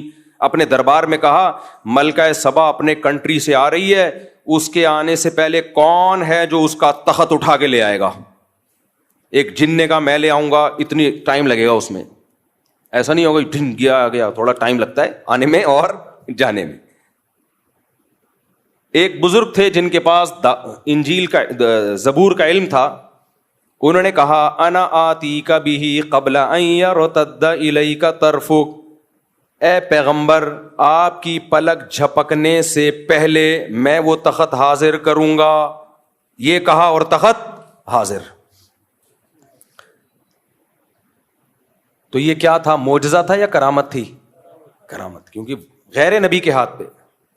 اور ہر ولی کی کرامت پیغمبر کا معجزہ ہوتا ہے. پیغمبر کا معجزہ، کیونکہ وہ ولی کے ہاتھ پہ کرامت اسی لیے ظاہر ہوتی ہے کہ وہ اس پیغمبر پر ایمان لاتے ہیں. اگر ایمان نہ لاتے تو وہ کرامت ظاہر نہیں ہوتی. تو یہ پیغمبر کی فضیلت ہے. اب یہ لوگ کہتے ہیں سلیمان علیہ السلام کے ہاتھ پہ تو کرامت ظاہر ہوئی نہیں، بزرگ کے ہاتھ پہ ہو گئی. یا آج کل لوگ کہتے ہیں نا، ہم جب بزرگوں کی کرامتیں بیان کرتے ہیں، یہ کرامت یہ کریں، صحابہ کے ہاتھ پہ تو ہوئی نہیں، تم لوگ کے بزرگوں کے ہاتھ پہ ہو گئی. یہ ممکن ہے کہ ایک کی فضیلت زیادہ ہو، اس کے ہاتھ پہ کرامت ظاہر نہ ہو، اور ایک کی فضیلت کم ہو، اس کے ہاتھ پہ کرامت ظاہر ہو جائے. یہ ممکن ہے. سلیمان علیہ السلام کا مقام زیادہ تھا، وہ تخت نہیں لے کر آئے. بزرگ کا مقام کم تھا، انہوں نے سیکنڈوں میں تخت حاضر کر دیا. اب جو شرک ذہنیت والے لوگ ہیں وہ کہیں گے دیکھو اللہ نے بزرگوں کو بھی اختیارات دے رکھے ہیں، سیکنڈ میں تخت یہاں سے وہاں اٹھا کے لے آئے. اسی لیے ہم داتا دربار پہ جاتے ہیں کہ وہ سیکنڈوں میں حمل ٹھہروا دیں. میاں بیوی میں حمل نہیں ٹھہر رہا، دوائیں کھا کھا کے پاگل ہو گئے، تو وہاں جائیں گے تو حمل ٹھہر جائے گا. صحیح ہے نا؟ ایک دفعہ جائیں گے حمل ٹھہر جائے گا. ان کو ہی پاس یہ اختیارات ہیں. ہم جائیں گے تو ہمارے آنے والی مصیبتوں کو وہ دور کر دیں گے. جب ان کو کہا جاتا ہے یہ تو شرک ہے، تو کہتے ہیں پھر سلیمان علیہ السلام کے دور کے بزرگ نے یہ جب کیا شرک، وہ بھی تو شرک تھا. تو جواب کیا ہے؟ بھائی وہ بزرگ نے نہیں کیا، وہ کس نے کیا ہے؟ اللہ نے کیا ہے. وہ اللہ نے کیا ہے. اللہ نے اس بزرگ کے دل میں الہام کر دیا تھا میں یہ کام کرنے والا ہوں، اور اس کے لیے میں نے آپ کی سلیکشن کی ہے، قبول ہے. انہوں نے کہا ہاں ہو گیا. اگر ان بزرگ کے پاس یہ اختیارات ہوتے تو وہ تو تخت ہی دائیں بائیں کرتے رہتے بیٹھ کے. کیا خیال ہے؟ آج اگر کوئی بزرگ ہو جس کے پاس یہ اختیار ہو، وہاں سے وہ امریکہ کے صدر کا تخت اٹھا کے یہاں لے آئے، اس کی اب تخت کا دور گیا، اب کرسیاں آ گئی ہیں کہ جی امریکہ کے صدر کی کرسی چاہیے مجھے تاکہ میں بیٹھ کے اس پہ صدر امریکہ بن جاؤں. ٹھک کرسی آئی. تو وہ صاحب کیا کرتے؟ یہ جو لوڈنگ کا جتنا کام ہے ان کا سارا بزنس ٹھپ. کیا خیال ہے بھائی؟ ہمیں فرنیچر چاہیے گھر میں، جی بیٹی کی شادی ہے، جہیز کے لیے لالو کھیت گئے یا طارق روڈ گئے لوڈنگ کے لیے، یار اس بزرگ کو فون ملا یہ بیڈ کسی سے نہیں اٹھ رہا ہے، ٹھک بیڈ دلہن کے کمرے میں. بلکہ دلہن ہی اٹھوا کے لے آؤ. رخصتی کی ضرورت کیا ہے؟ گاڑی جائے گی، پوں پوں پوں، وہ باجے بجیں گے، پھر جوتا چھپائی اور 20 قسم کے خرچے ہیں. بزرگ کو رابطہ کیا، حضرت دلہن کا ویٹ کافی زیادہ ہے اور گاڑی ابھی فوراً مل نہیں رہی ہے، اور ابا رخصتی کرنے میں تاخیر بہت کر رہے ہیں اس کے ابا. ایسے بھی ابا ہوتے ہیں مارکیٹ میں. بزرگ کیا کرتے، بھائی میرے اتنے ریٹ ہیں اور میں صدقہ کروں گا کیونکہ میں بزرگ ہوں، وہ کھاؤں گا نہیں، میں مختلف علاقوں میں تعاون کروں گا، اتنے پیسے دے. ٹھک، دلہن کہاں؟ آپ کے بیڈ پہ. تو اگر یہ داتا بزرگوں کے پاس یہ اختیارات آ جائیں نا تو اس کائنات کا نظام تباہ و برباد ہو جائے. تو وہ جو سلیمان علیہ السلام کے پاس جو بزرگ تھے وہ بھی ایک ہی دفعہ تخت لے کر آئے ہیں. ایسا نہیں ہے کہ بار بار تخت دائیں سے بائیں کرتے رہیں بیٹھ کے. وہ تو اللہ نے دل میں ڈال دیا کہ میں ایک دفعہ آپ کے ہاتھ پہ یہ کرامت ظاہر کرنا چاہتا ہوں. تو کرامت اسی طرح ہی ہوتی ہے، اختیارات نہیں آ جاتے کسی کے پاس کہ جب کریں جیسے کریں وہ فوراً ہونا شروع ہو جائے، یہ نہیں ہوتا. تو جو شرکیہ دماغ کے لوگ ہیں انہوں نے تو اس پہ شرک کرنا شروع کر دیا. اور جو ملحد ہیں، ایتھیسٹ ہیں، خدا کے منکر ہیں یا خدا کے منکروں جیسا ذہن رکھتے ہیں. بعض ایسے ہیں جو اللہ کو مانتے ہیں لیکن وہ سمجھتے ہیں اللہ کے پاس کوئی طاقت نہیں، اللہ کچھ نہیں کر سکتا، سب کچھ اسباب سے ہی ہوتا ہے. تو یہ بھی ملحدانہ سوچ کے حامل ہیں. تو یہ والے اسکالر بھی بزرگوں کی کرامت کا انکار کرتے ہیں کہ ایسا کیسے ہو گیا، ایسا کیسے ہو گیا. تو سمجھ لو یہ اصل میں تو لیبل یہ لگا رہے ہیں کہ ہم شرک کی نفی کر رہے ہیں، لیکن شرک کی نفی کی آڑ میں اصل میں اللہ کی قدرت کا انکار کر رہے ہیں، یہ کہ اللہ یہ نہیں کر سکتا. لہذا یہ ہر کہانی کو، ہر کرامت کو بولتے ہیں کہانیاں. ہر کرامت کو کیا بولتے ہیں؟ کہانیاں سنا رہا ہے. بھائی کچھ کرامت کے واقعات مستند ذریعے سے ہوتے ہیں. فضائل اعمال میں جو کرامت کے واقعات بیان کیے گئے ہیں وہ شیخ الحدیث مولانا زکریا نے خود بیان نہیں کیے، وہ جن لوگوں کی کتابوں سے بیان کیے ہیں وہ سارے مستند لوگ ہیں. ان میں بہت سے تو بخاری مسلم اور حدیث کی کتابوں کے راوی ہیں. اگر آپ ان کو جھوٹا قرار دو گے تو آپ کو حدیث پہ اعتماد ختم ہو جائے گا. تبھی یہ جتنے لوگ ہیں نا جو فضائل اعمال کی کرامتوں پہ اعتراض کرتے ہیں، یہ مولانا زکریا کو تو بولتے ہیں کہ انہوں نے کہانیاں سنائی ہیں. جس کتاب سے مولانا زکریا نے وہ کرامت کا واقعہ لیا ہوتا ہے اس کتاب کے مصنف کو کبھی نہیں کہتے کہ یہ جھوٹا ہے. نہیں آ رہی میرا خیال ہے بات. تبھی فضائل اعمال، فضائل صدقات کی کرامتوں کے واقعات پہ کوئی بھی اعتراض کرے نا تو فوراً بولو کہ ٹھیک ہے تو اپنی بات پہ قائم رہنا. جس کتاب سے انہوں نے کرامت لی ہے اصل میں تو اس کتاب کا مؤلف جھوٹا ہے نا، تو بول کہ اس کتاب کا مؤلف جھوٹا ہے.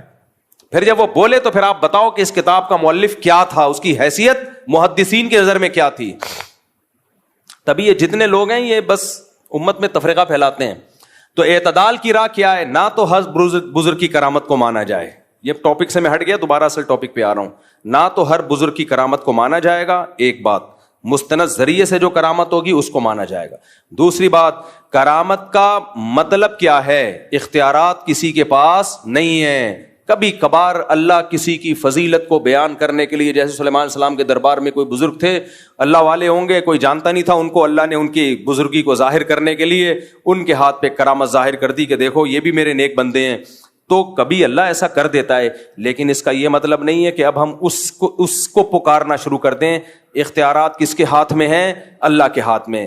اختیارات اللہ کے ہاتھ میں تھے، پھر اس نے موسیٰ کی لاٹھی سے، موسیٰ علیہ السلام کی لاٹھی سے سمندر کے 2 ٹکڑے کر دیے. کیے کس نے؟ اللہ نے. تو سمندر کے 2 ٹکڑے کروانے ہو تو کس کو پکارا جائے گا؟ اللہ کو. پھر اللہ کی مرضی بھائی. تو اللہ 2 طرح سے مدد کرتا ہے. ایک اسباب سے ہٹ کے، جیسے موسیٰ علیہ السلام کی مدد کی، کوئی سبب نہیں ہے، سمندر کو 2 ٹکڑے میں ڈیوائڈ کر دیا، چلو بھائی چلو یہاں سے جاؤ. جب فرعون آیا دوبارہ ملا دیا اللہ نے. اس طرح سے بھی اللہ مدد کرتا ہے. اور ایک یہ کبھی کبھار ہوتا ہے، یہ اللہ کی عادت بولو نہیں ہے. عادت اللہ کی اسباب پیدا کرے گا. اللہ کی عادت کیا ہے؟ مثال کے طور پر آپ کمارے چھڑے چھاٹ اللہ سے دعا مانگ رہے ہو میں بھی صاحب اولاد بن جاؤں، تو ایسا نہیں ہوگا آپ کو حمل ٹھہر جائے اور بچہ پیدا ہو جائے. نہ. یا کوئی لڑکی دعا مانگ رہی ہے اللہ بغیر شوہر کے اولاد دے دے، اولاد دے دے. کوئی آ کے مولوی صاحب کہیں گے تیرا دماغ خراب ہے، شوہر کے بغیر اولاد نہیں ملتی. وہ کہ معاذ اللہ نقل کفر کہ حضرت مریم کو بھی تو بغیر شوہر کے مل گئی تھی. بھائی وہ ونس اپون اے ٹائم. کبھی اللہ ایسا کرتا ہے کہ اسباب کے بغیر مدد کر لیتا، ونس اپون اے ٹائم، ورنہ ایسا نہیں ہوتا. معجزے کرامات بہت کم ہوتے ہیں اور ان پر شرعی حکم کا مدار نہیں ہوتا. خوب سمجھ لو, شریعت جو ہمیں فیصلے کرنے کا حکم دیتی ہے وہ معجزوں اور کرامتوں کو دیکھ کے نہیں بلکہ گراؤنڈ ریئلٹی کو سامنے رکھ کے فیصلے کرنے کا حکم دیتی ہے. معجزے کرامت صرف اللہ اپنی قدرت بیان کرنے کے لیے کہ میں یہ بھی کر سکتا ہوں, اس کے زیادہ اس کی حیثیت نہیں ہے. مثال کے طور پر آپ فرار ہوئے, کسی ملک میں جنگ چھڑ گئی, آپ بھی مظلومن فرار ہوئے وہاں سے, اور آپ نے وہ والا راستہ اختیار کیا جہاں سمندر ہے.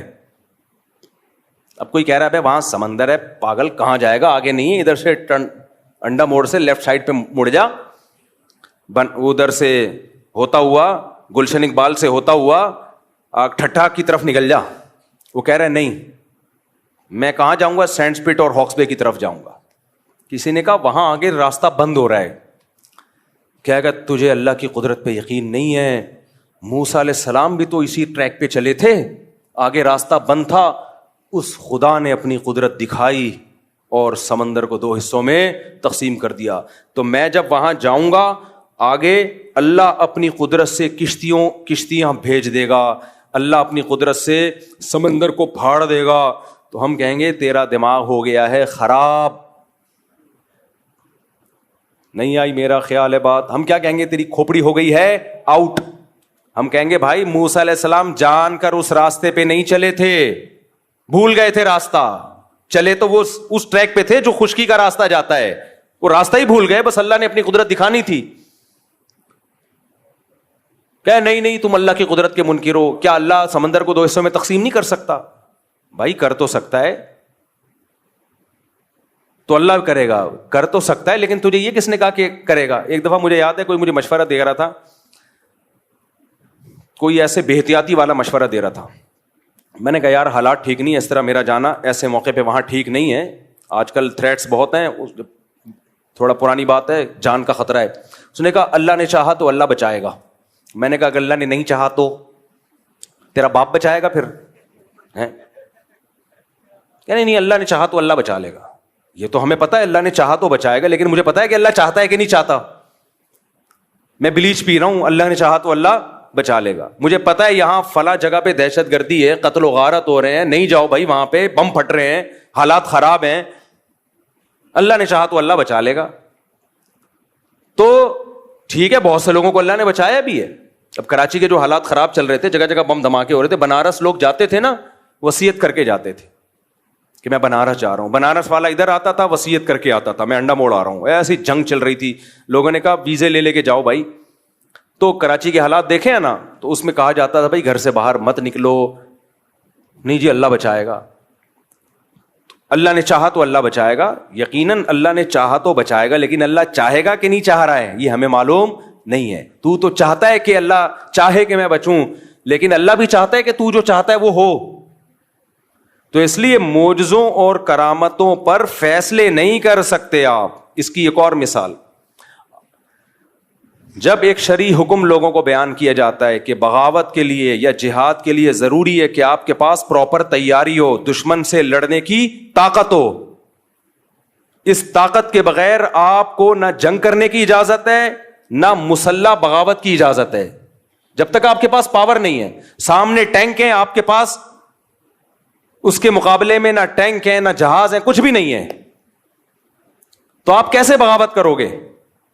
لوگ کہتے ہیں بدر میں کیسے ہو گیا تھا, 313 نے 1000 سے مقابلہ کیا, اور خالد ابن ولید نے 60 سے 60,000 کا حصار توڑا.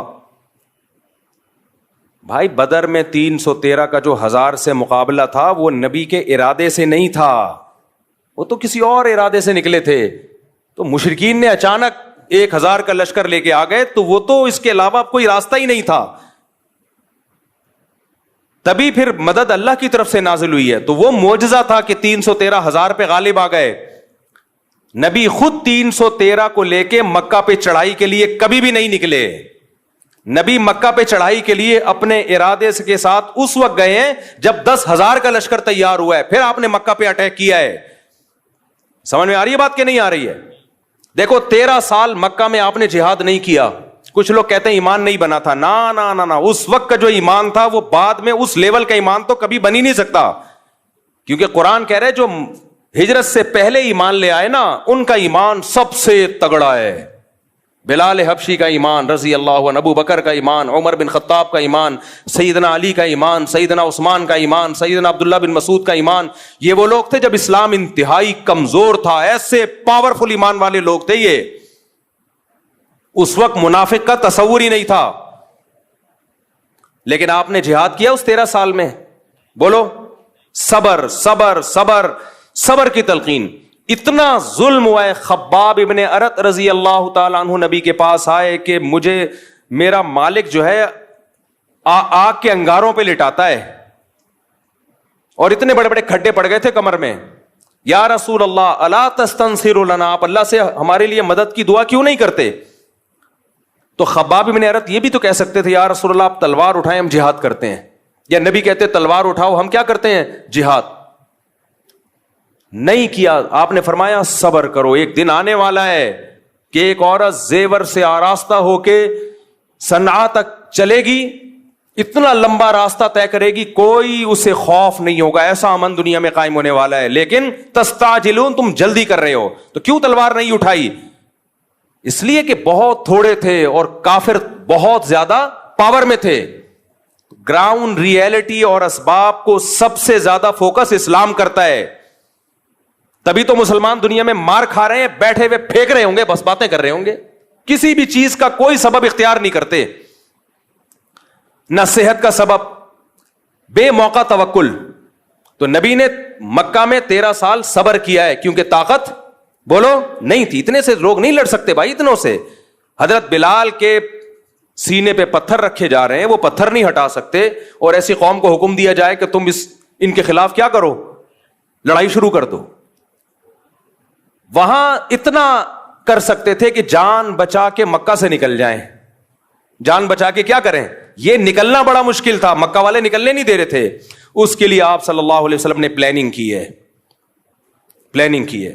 جب مشرکین نے آپ کے قتل کا فیصلہ کیا تو اللہ نے وحی کی کہ اب آپ مکہ سے نکل جائیں, کیونکہ یہ آپ کو قتل کرنا چاہتے ہیں. تو اس کے لیے بھی پلاننگ کی ہے کہ مکہ اور مدینہ کا جو راستہ تھا وہ استعمال نہیں کیا گیا, کیونکہ مشرکین کو پتا تھا اسی ٹریک پہ چلے ہوں گے. نہ اپوزٹ والا راستہ جو مدینہ سے دور کر دیتا ہے, اس راستے پہ آپ چلنا شروع ہوئے. تو آپ تو معجزہ اور کرامت, آپ کے ہاتھ پہ تو معجزے ظاہر ہوتے تھے. آپ کہتے بھائی چلو نکلو یار, بچانے والا کون ہے؟ اللہ ہے بھائی. جس اللہ نے موسیٰ کو بچا لیا سمندر کے 2 ٹکڑے کر کے, وہ مجھے کیوں نہیں بچائے گا؟ چلو نکلو. نا نا نا نا نا, فرمایا یہاں سے نہیں ادھر سے جائیں گے تاکہ کسی کو شک ہی نہ ہو, کسی کو وہم ہی نہ ہو. تو معجزے اور کرامت کے واقعات سن کے نا, یہ صرف اللہ کی قدرت پہ ایمان لانا ہے ہم نے, کہ اللہ کبھی کبھار اس طرح بھی مدد کر لیتا ہے. کرنا وہی ہے جو اسباب کہہ رہے ہیں. کتنے شوگر کے مریضوں کو دیکھا ہے رسگلے کھا رہے ہوتے ہیں, کہتے ہیں موت تو ایک دن لکھی ہوئی ہے اور اللہ ہے بچانے والا. تو میں ان سے کہتا ہوں موت لکھی ہوئی ہے, تیری بہت جلدی لکھی ہوئی ہے, کیونکہ اللہ کو پتا تھا یہ شوگر کا پیشنٹ ہے, لڈو کے ڈبے کھا جائے گا, لہذا اگلی 1 جنوری سے پہلے فرشتوں کو آرڈر ہوا ہوتا ہے کہ اس کی لکھی ہوئی ہے 31 دسمبر کے 12 بجنے سے پہلے اس کو اٹھا لینا, ڈیٹ چینج نہیں ہونی چاہیے. لکھا ہوا تو ہوتا ہے لیکن وہ لکھا ہوا ہماری حرکتوں کے حساب سے ہی ہوتا ہے. سمجھ میں آ رہی ہے بات کہ نہیں ہے؟ موت لکھی ہوئی ہے لیکن اس میں حرکتیں بھی لکھی ہوئی ہیں کہ یہ اتنی جلدی مر جائے گا. کیوں؟ کام سارے مرنے والے کرے گا یہ, اس لیے کیا ہو جائے گا, جلدی مرے گا. تو موت کا ایک دن یقیناً متعین ہے, لیکن اس کے اسباب بھی متعین ہیں. سمجھتے ہو کہ نہیں سمجھتے ہو؟ تبھی مسلمانوں میں آپ دیکھ لو, موٹا ہے تو موٹا ہی ہوتا چلا جا رہا ہے, پھیلتا چلا جا رہا ہے. غیر مسلم اسباب کو فوکس کر رہے ہیں, وہ صبح اٹھ کے ورزش بھی کرتے ہیں. میں تھائی لینڈ میں گیا تو فجر کی نماز کے بعد میں نے دیکھا فل مارکیٹیں کھلی ہوئی ہیں, ایسے جیسے کھچا کھچ رش ہوتا ہے بازار میں. ابھی سورج نکلا ہے اور اتنی مارکیٹیں فل. ہمارے یہاں تصور ہے 12 بجے بھی مارکیٹیں نہیں کھلی ہوتی. تو یہ قوم صحت مند رہ سکتی ہے؟ کھائے جا رہے ہیں. میرے صرف پراٹھے والے بیانات کو فوکس کیا ہوا ہے, ورزش والے بیانات کو فوکس کیا ہی نہیں ہے. تو نہ کوئی فزیکل ایکٹیویٹی ہے نہ کوئی, پھر بیمار ہوتے ہیں بھائی, اللہ بیماری بھی اللہ کی طرف سے, صحت بھی اللہ کی طرف سے. اللہ بہت بڑے ہیں, یقیناً اللہ بہت بڑے ہیں, اسی وجہ سے تجھے ان لڈوؤں کی وجہ سے بیمار کر رہے ہیں, اسی وجہ سے کر رہے ہیں تجھے. تو معجزے اور کرامت برحق ہیں, لیکن یہ بتانے کے لیے کہ مایوس مت ہونا, بعض دفعہ سارے اسباب فیل ہو جاتے ہیں. ہم نے تو اسباب ہی اختیار کرنے ہیں بھائی کامیابی کے لیے, جیسے نبی نے اختیار کیے. مکہ میں جہاد نہیں کیا آپ نے, پھر غزوہ بدر میں بھی ایک اتفاقی واقعہ ہو گیا, ورنہ آپ کا ارادہ 1000 کے لشکر سے لڑنے کا نہیں تھا. پھر احد میں بھی مشرکین نے پہل کی تھی, آپ نے بڑھ کے مکہ پہ حملہ نہیں کیا, تو دفاعی پوزیشن میں آپ لڑے ہیں کہ دفاع کرو اپنا, وہ تو کرنا بنتا ہے نا, وہ تو کرنا ہی کرنا تھا دفاعی پوزیشن. پھر غزوہ خندق میں چاروں طرف سے قبائل نے مل کے حملہ کا ارادہ کیا, تو بھی آپ نے دفاع پہ اکتفا کیا, بڑھ چڑھ کے ان پہ حملے نہیں کیے. بھائی دفاع کرو کسی طریقے سے, اس میں مشورے لیے. مشورے کیسے لیے؟ صحابہ کرام نے یہ جنگ پہلے کبھی دیکھی نہیں تھی کہ چاروں طرف سے مل کے کوئی حملہ کر لے, تو آپ نے سلمان فارسی کو بلایا کہ فارس میں تم نے کبھی ایسی جنگ دیکھی ہے؟ انہوں نے کہا ہاں ہم نے دیکھی ہے. کیا کرتے ہو؟ خندقیں کھودتے ہیں ہم تاکہ دشمن اندر نہ آئے. اب اس کے علاوہ کوئی آپشن ہی نہیں تھا. وہ خندقیں کھودنا آسان کام نہیں تھا. وہ ایسا نہیں ہے کسی بلڈنگ کے لیے ایک گڑھا کھودا جا رہا ہے, چاروں طرف وہ تمام ایریاز جہاں سے دشمن کے آنے کا خطرہ ہے, اتنے بڑے گڑھے کھودے جائیں کہ دشمن کا اونٹ اور گھوڑا ان کو کراس کر نہ سکے. یہ آسان کام تھا, جبکہ مدینہ اکنامکلی اس وقت انتہائی کمزور تھا. بھوک سے نڈھال ہو رہے ہیں لوگ, پیاس سے نڈھال ہو رہے ہیں, پیٹ پہ پتھر باندھ رہے ہیں, لیکن آپ کدال لے کے گڑھے کھود رہے ہیں. وہاں بھی تو آپ کہہ سکتے تھے بھائی یہ تو بہت مشکل کام ہے, مدد کا وعدہ کس نے کیا ہے؟ بولو, اللہ نے کیا ہے. مدد کا وعدہ اللہ نے کیا ہے تو اتنی ٹینشن نہیں بھائی, بس تھوڑا بہت مشورہ میں نے لے لیا حضرت ابو بکر سے, حضرت عمر سے. باقی فارس کے لوگ کیا کرتے ہیں ایسے موقع پہ, وہ تو ہے کافر. ہم لوگ ہوتے ہیں بولتے کافر کا بچہ ہے, اس کی ٹیکنالوجی کو کاپی کر رہے ہو, کافر کے بچے ہو. ہم ایسے ہی کہتے ہیں نا, وہ کافر کا بچہ ہمیں بتائے گا کہ ہم نے کیسے جنگ لڑنی ہے. تو حضرت سلمان فارسی مومن تھے, لیکن جو اسٹریٹجی تھی وہ کس کی لے کر آ رہے تھے؟ فارسیوں کی, جو اس وقت آگ کی پوجا کرتے تھے. تو نبی نے وہ اس کو قبول کیا کہ بہترین سجیشن ہے. جب اپنا پورا کام کمپلیٹ کیا تو پھر معجزے ظاہر ہونا شروع ہوئے. پھر معجزے ہوئے ہیں کہ ایک سرید کا پیالہ وہ 20 لوگوں کے لیے کافی ہو گیا. ایک دودھ کا پیالہ, ایک پیالہ ہے اور سارے صحابہ اس کو پی رہے ہیں, وہ پیالہ ختم نہیں ہو رہا, کیونکہ جو آپ کا کام تھا آپ نے کر لیا. اب اللہ اسباب کو فیل کر کے وہ کام جو ہمارے بس میں نہیں ہے وہ کون کرے گا؟ اللہ کرے گا. تبھی لڑنا فوجوں کا کام ہے جن کے پاس پراپر ٹریننگ ہوتی ہے. ہمارے یہاں ہر بندہ اٹھ کے خلافت کی تحریکیں چلانا شروع کر دیتا ہے کہ کب تک ان حکمرانوں کا ظلم سہوگے, جہاد کرو ان کے خلاف. میرا بھی ایک کلپ چل رہا ہے جس میں میں کہہ رہا ہوں کہ اگر پاکستان میں حالات خراب ہوئے نا, ہمیں دنیا میں کوئی پناہ نہیں دے گا. ہم نے تو بہت لوگوں کو پناہ دی ہے, ہمیں کوئی نہیں دے گا. اس لیے حکمرانوں کو برا بلا کہنا چھوڑ دو. اور آگے میں نے وضاحت کیا, برا بلا کہنے کا مطلب مسلح بغاوت, جائز تنقید کرو, یہ میں نے کہا ہے, لیکن میرا کلپ لوگ ادھورا چلا رہے ہیں. لو مفتی صاحب کہہ رہے ہیں حکمرانوں کو برا بلا بھی نہیں کہہ سکتے, جو مرضی کرتے رہیں. یہ میں نے نہیں کہا. جائز تنقید 100 دفعہ کرو, دھرنے بھی دو, کنٹینر لا کے رکھو, اپنے مطالبات پورے کرواؤ. اگر نہیں کروانے ہوتے میں عدالتی خلا کے خلاف اتنا کیوں چیختا؟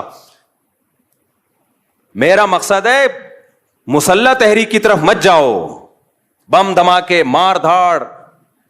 یہ کام کیا تو ملک میں لاشیں بچھیں گی, رزلٹ کچھ بھی نہیں نکلے گا. غزہ سے زیادہ حالات خراب ہو جائیں گے ہمارے ملک کے, کیونکہ یہ جو بیٹھ کے باتیں کر رہے ہیں نا اسلامی خلافت کی, ان کے پاس باتوں کے سوا کچھ بھی نہیں ہے.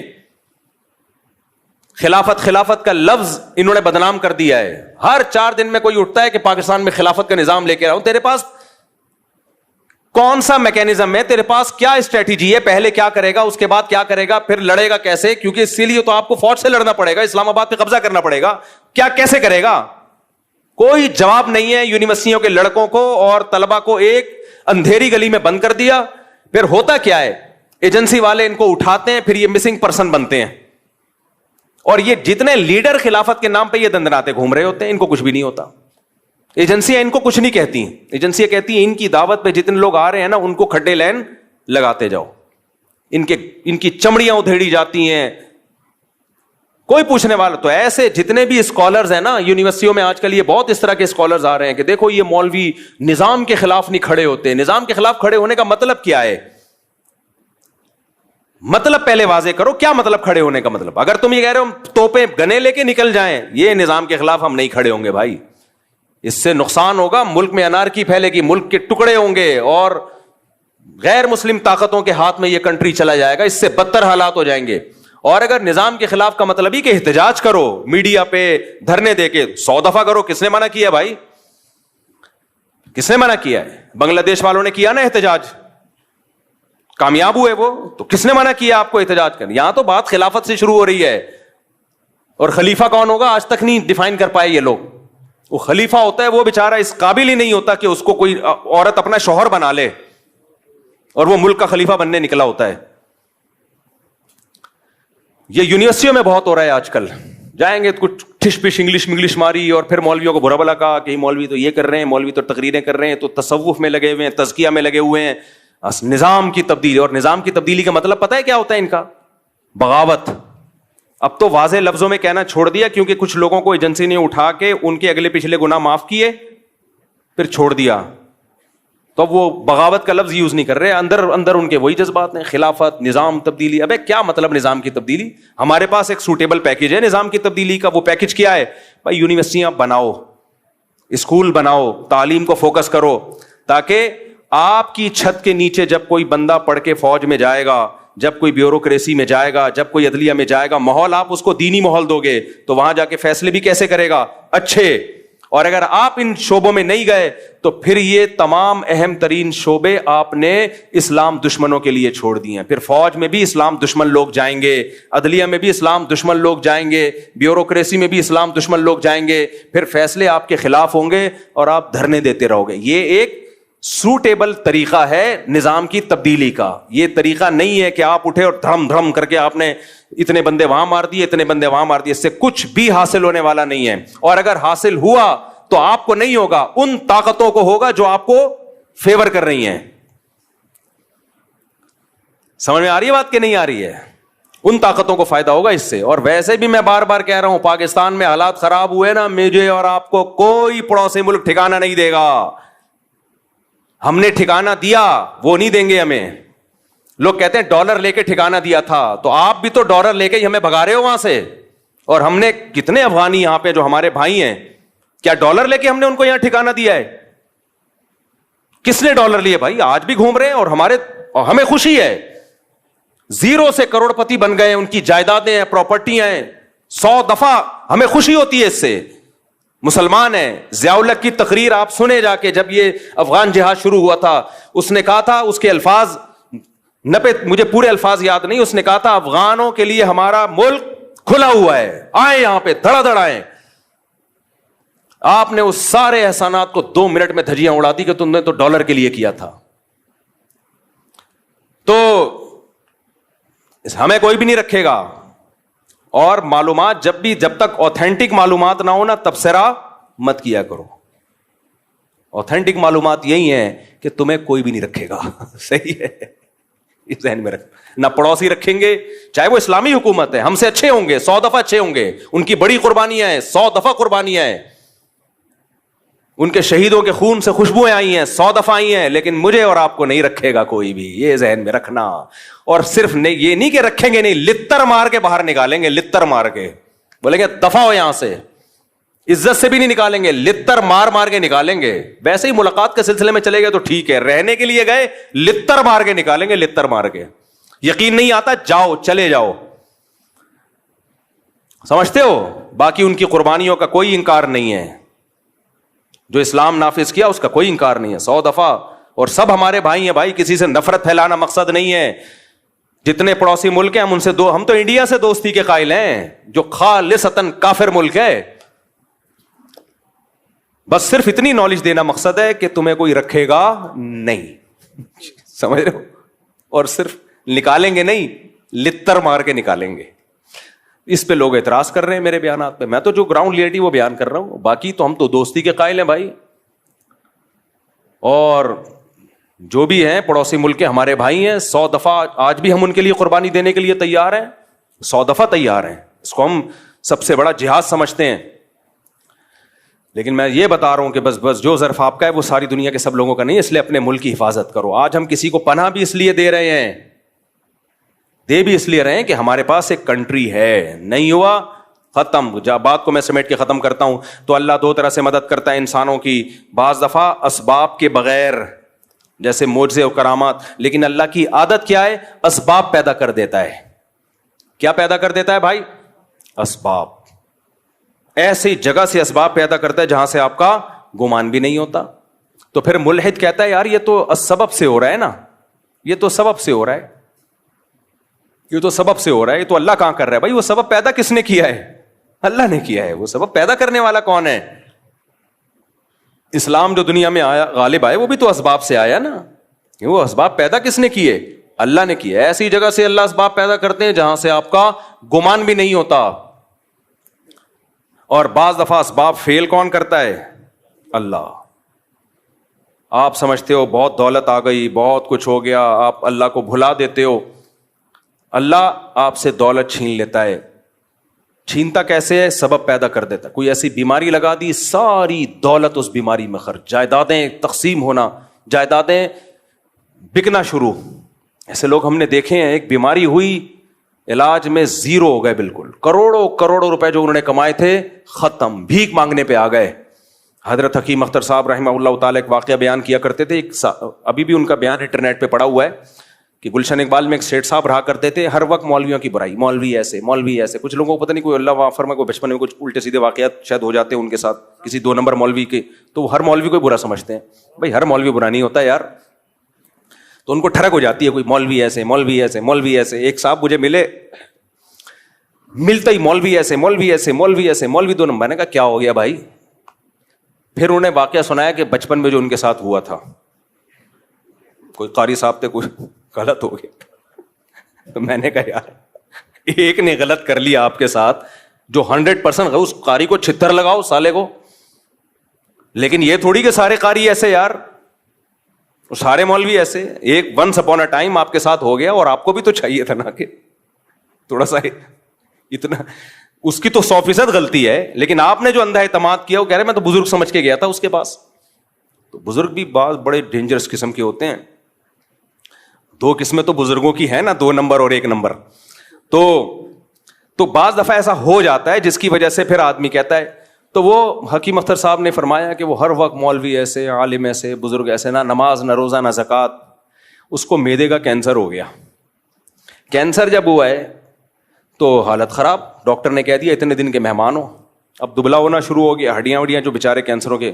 تو اس کو اللہ نے توبہ کی توفیق دے دی. اس کو اندازہ ہو گیا جو میری جو دبدباہٹ اور روب, اور سارے ڈاکٹر آج سائنس اپنی ترقی کی انتہا کو پہنچی ہوئی ہے, 1 کروڑپتی آدمی کو زندگی نہیں دے سکتی.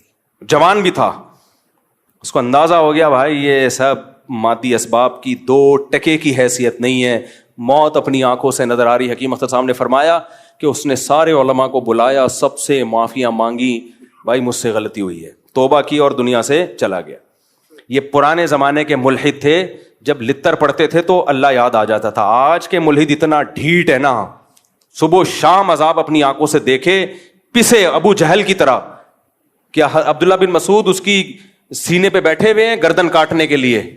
اس کو مان لینا چاہیے تھا نا, اسلام غالب آ گیا. دیکھو 313 کو اللہ نے 1000 پہ غالب کیا, لیکن وہ کیا کہتا ہے, نیچے سے گردن کاٹنا, مرنے کے بعد پتہ چلے کسی سردار کی گردن ہے. سمجھ رہے ہیں, مرنے کے بعد پتہ چلے. آج کے ملحد ایسے ہیں, ابو جہل جیسے. تو اس لیے میرے بھائی جو محبت اللہ کو دینی ہے وہ محبت کیا ہے؟ پکارنا صرف اس کو ہے. تو کرسچینٹی سے بھائی جو ہمارا مذاق اڑا ہے, ہم ہر مسیحی کو نہیں چھیڑتے, جو اسلام کا مذاق اڑا رہا ہے نا, مسلمانوں نے ٹالرنس نہیں ہے, برداشت نہیں ہے, یہ نہیں ہے, وہ نہیں ہے. بھائی مسلمان کا جرم تمہارے جرموں سے ہلکا ہے.